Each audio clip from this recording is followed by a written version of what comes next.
pakai dulu yang selanjutnya.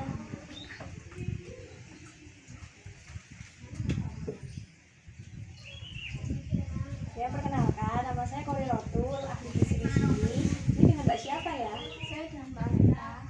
Mbak Anita. Ada yang bisa saya bantu, Mbak? Saya mau konsultasi tentang berat badan saya. Mbak mau konsultasikan berat badan. Kalau boleh tahu berat badannya kenapa ya, Mbak? Maksudnya itu lebih kah, atau kurang kah, atau gimana gitu? Kurang, Mbak. Kurang, saya sudah makan banyak tapi nggak gemuk-gemuk. Jadi Mbak udah merasanya makanya aku udah makan banyak tapi nggak gemuk-gemuk gitu ya. Terus kira-kira ada yang salah apa sih dari tubuhku gitu ya? Kalau boleh tahu berat badan sama tinggi badannya Mbak itu berapa ya sekarang? Berat badan 40, sekitar 41. Kalau tinggi badannya? 155. Itu terakhir ngukur dan nimbang kapan Mbak? 1 bulan yang lalu. 1 bulan yang lalu.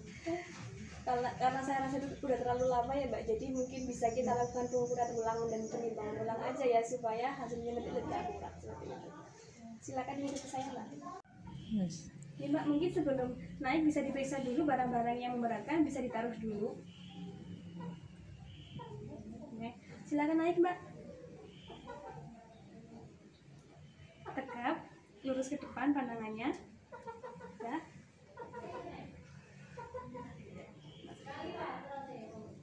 Silakan. Nah, ya Mbak, silakan di sini, berdiri di sini. Tegap ya Mbak, jangan membungkuk. Pandangan lurus ke depan. Ini. Oke, 150. Oke, sudah Mbak, mari kita kembali. Nah Mbak, tadi kan kita sudah melakukan pengukuran. Mbak itu berat badannya 41 dan tinggi badannya 155. Jadi masih sesuai dengan 1 bulan yang lalu, itu masih sesuai alhamdulillah. Dan setelah dihitung IMT-nya Mbak itu 17,07, yang artinya dengan IMT segitu itu berarti Mbak itu mengalami masalah gizi, yaitu underweight. Jadi dengan masalah gizi kurang, dan tujuan konseling kita hari ini supaya Mbak bisa menerapkan pola makan yang sesuai dengan tumpang gizi seimbang serta dapat mendapatkan berat badan ideal sehingga mencapai IMT yang normal. Seperti itu ya Mbak. Jadi saya mau tanya ke Mbak, biasanya untuk pola makannya Mbak sendiri itu sehari makan berapa kali ya Mbak? Sehari makan 3 kali. Kalau nyemil-nyemil gitu Mbak, berapa kali sehari? Minumnya nggak kadang masih 4 kali. Mbak makan nyemilnya 1 hari sekali. Biasanya nyemil apa kayak gitu Mbak? Kayak keripik-keripik gitu. Keripiknya gitu 1 bungkus langsung habis, apa masih ada sisa, apa cuma ngambil sedikit terus udah gitu? Kalau untuk makan besarnya sendiri gitu Mbak, dalam 1 piring, dalam 1 porsi makan itu lengkap nggak kira-kira dari karbohidratnya, terus proteinnya, sayurnya, buahnya, atau bagaimana? Terkadang cuma karbohidrat sama protein.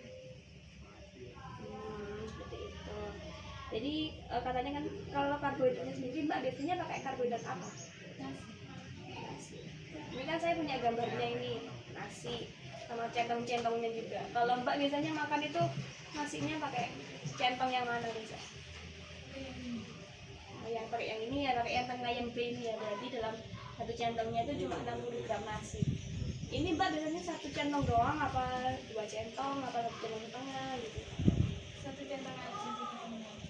Centong aja udah kenyang ya Kak? Iya. Terus kalau untuk makanan tambahannya kayak lainnya protein nabati itu biasanya pakai apa? Tahu tempe. Gitu ya. Ini saya juga punya gambarnya. Jadi kira-kira biasanya Mbak pakai tahu yang mana? Yang ini ya, ini cukup tahu yang sedang sekitar 40 gram. Ya, terus kalau untuk tempenya sendiri Mbak pakai tempe yang mana?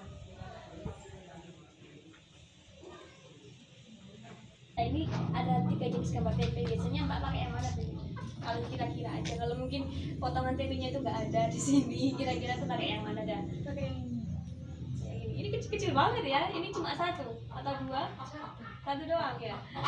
Satu berarti 25 gram. Oke. Dari hasil studi kalori tadi, itu yang konsumsi kalori Mbak itu sehari cuma sekitar 1.500 gitu loh. Kan Mbak sekarang umur 16 tahun ya? Ya, kalau sesuai AKG, wanita umur 16 tahun itu intake kalori normal itu harus sekitar 2.100.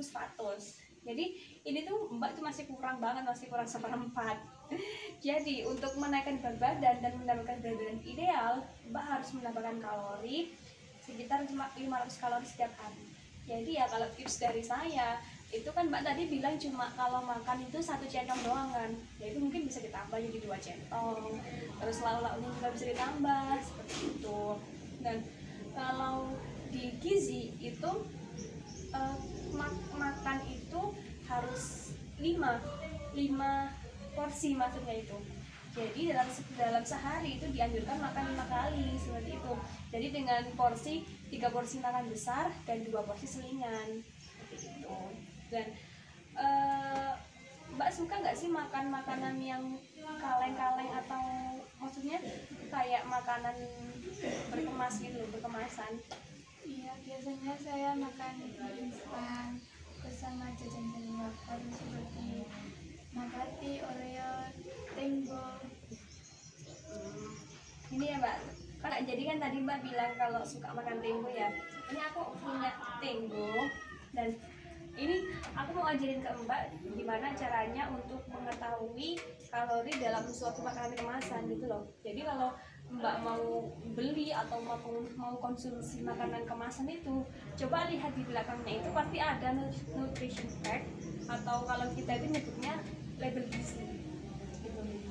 Jadi kita bisa lihat di sini kalau ini kan ada takaran saji. Lah takaran saji ini di sini tertera 20 gram. Jadi dalam sekali makan, satu kali konsumsi itu kita hanya boleh, tapi hanya dianjurkan makan 20 gram aja. 20 gram itu mungkin sekitar cuma 4 keping dari Tembo ini kan. Tembo ini kan bentuknya kayak gini ya, keping-keping kayak gini.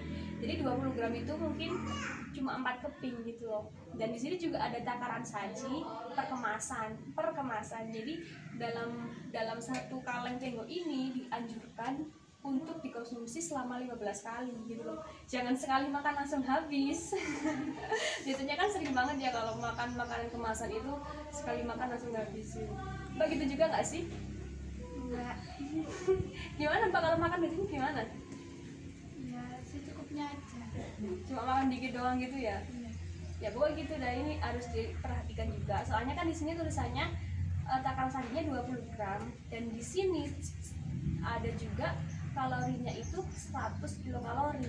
Jadi 20 gram itu kita udah dapat 100 kilokalori. Jadi kalau misalnya makan 40 gram gitu ya, itu juga 100 kilokalori dikali 2. Jadi kan 200 kilokalori. Kalau iyalah kalau makan 40 gram, kalau 60 gram, 70 gram gitu kan makin banyak lagi. Jadi jangan lupa untuk dibaca ininya ya Mbak, nutrition fact-nya ini.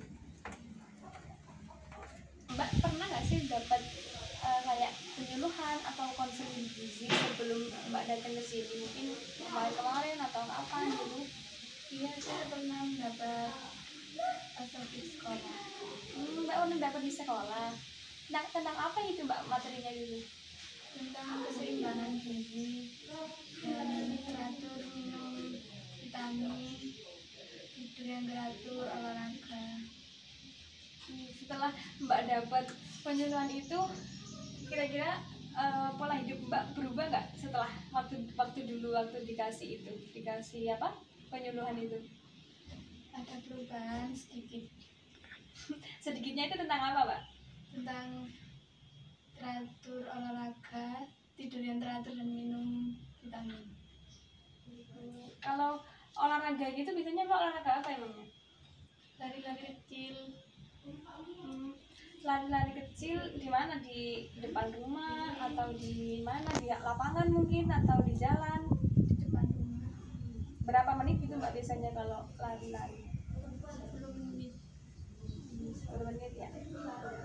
Ya itu juga udah bagus Mbak. Jadi di sini juga mau saya jelaskan lagi tentang pentingnya kita menjaga kesehatan tubuh dengan menerapkan tumpuk gizi seimbang ini.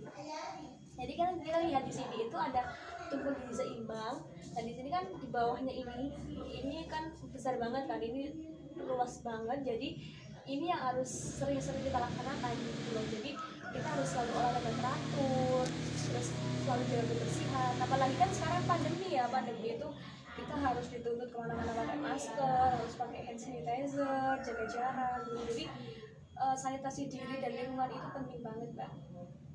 Olahraga teratur itu apa? Harus setiap hari, Mbak? Ya olahraga teratur itu nggak harus setiap hari, Mbak. Jadi mungkin bisa 3 kali seminggu atau 4 kali seminggu mungkin. Dan kalau Mbak olahraga setiap hari itu malah tidak dianjurkan. Mbak kok bisa begitu? Bukannya olahraga setiap hari itu baik? Enggak, Mbak, olahraga itu dianjurkan itu cuma 3 kali seminggu atau 4 kali seminggu. Karena apa? Kalau kita olahraga setiap hari itu nanti tubuh kita itu bakal merasa capek gitu loh. Soalnya tubuh kita itu juga perlu istirahat. Jadi mungkin 3 kali seminggu itu mungkin jadi 2 hari buat tubuhnya istirahat seperti itu. Dan di sini dimasukkan teratur ini bukan setiap hari gitu. Jadi teratur itu rutin seperti itu, Pak. Jadi harus dilakukan seminggu. Kalau udah jadwalnya 3 kali seminggu ya harus dilaksanakan, itu jangan satu bolong-bolong seperti itu. Dan di atasnya lagi ini ada konsumsi air minum 8 gelas per hari atau setara dengan 2 liter. Nah ini tujuannya untuk apa? Untuk menjaga kesehatan tubuh kita. Tubuh kita itu 80% itu air, Mbak. Dan air itu juga berpengaruh besar banget buat metabolisme tubuh, terus buat menjaga kinerja ginjal kita gitu loh. Kan kita juga sering banget kan makan makanan yang apa cepat saji gitu. Mbak suka nggak sih makanan kayak gitu? Iya, suka. Suka kan? Jadi itu kalau kita Mbak suka makan yang kayak gitu, yang kayak cepat saji gitu, dan Mbak jarang minum air putih, nanti kasihan ginjalnya, dia akan bekerja lebih keras lagi untuk menyaring racun-racun yang ada dalam makanan itu tadi. Dan itu termasuk makanan pokok. Nah, makanan pokok itu tidak harus dari nasi, jadi menyesuaikan sama lingkungan kita tinggal gitu loh. Kalau misal di lingkungan kita beras ya kita makan pakai nasi. Kalau di sana di lingkungan kita adanya sagu ya pakai sagu, jagung ya jagung. Jadi nggak harus selalu pakai nasi gitu loh.